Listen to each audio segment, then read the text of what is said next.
तर मित्रांनो, आज होणारी दुसरी सेमीफायनल ती म्हणजे इंग्लंड विरुद्ध अर्जेंटिना हा आज होणारा महत्त्वपूर्ण फिफा वर्ल्ड कप मधील सामना।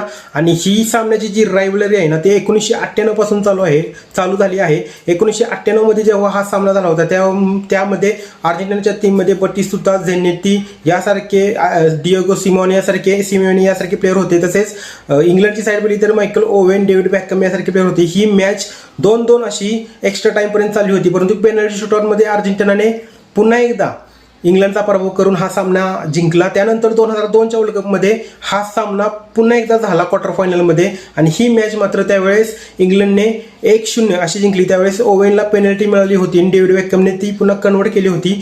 परंतु 1998च्या वर्ल्ड कपमध्ये झालेला पराभव, त्यामुळे डेव्हिड बॅकहमला खूप क्रिटिसाइज करण्यात आले होते इंग्लंडमध्ये, कारण की त्याच्यावर त्याने फॉल केला होता डिएगो सिमोनवर आणि त्याला रेड कार्ड मिळवले होते। तिथेच इंग्लंडचा पराभव झाला होता आणि त्यामुळे फॅन्स असे इंग्लंडमध्ये खूप नाराज होते। आणि त्यानंतर त्याने जो परफॉर्मन्स दाखवला 2002च्या वर्ल्ड कपमध्ये, त्यामुळे जी ही रायव्हलरी चालत आलेली आहे आतापर्यंत, त्यामुळे ह्या मॅचला खूप असे मोठे महत्त्व आहे। आणि आज होणारा हा सामना अर्जेंटिना विरुद्ध इंग्लंड हा असा सेमीफायनलचा दुसरा सामना आपल्याला पाहायला मिळणार आहे।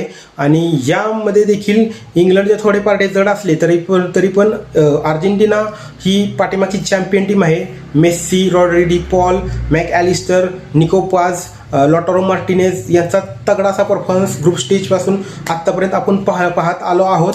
तर आजचा होणारा हा तगडा मुकाबला, तर तुमचे काय प्रेडिक्शन आहेत ते मला कमेंट सेक्शनमध्ये सांगा। पण मला आज वाटते की अर्जेंटिना जिंकणार आहे ही मॅच 3-2ने। तर हे माझी प्रेडिक्शन आहे, तर तुमचे काय प्रेडिक्शन आहे ते मला कमेंट सेक्शनमध्ये नक्की सांगा। आणि पाहूयात की कोण जिंकते आजची मॅच, हाय व्होल्टेज मुकाबला।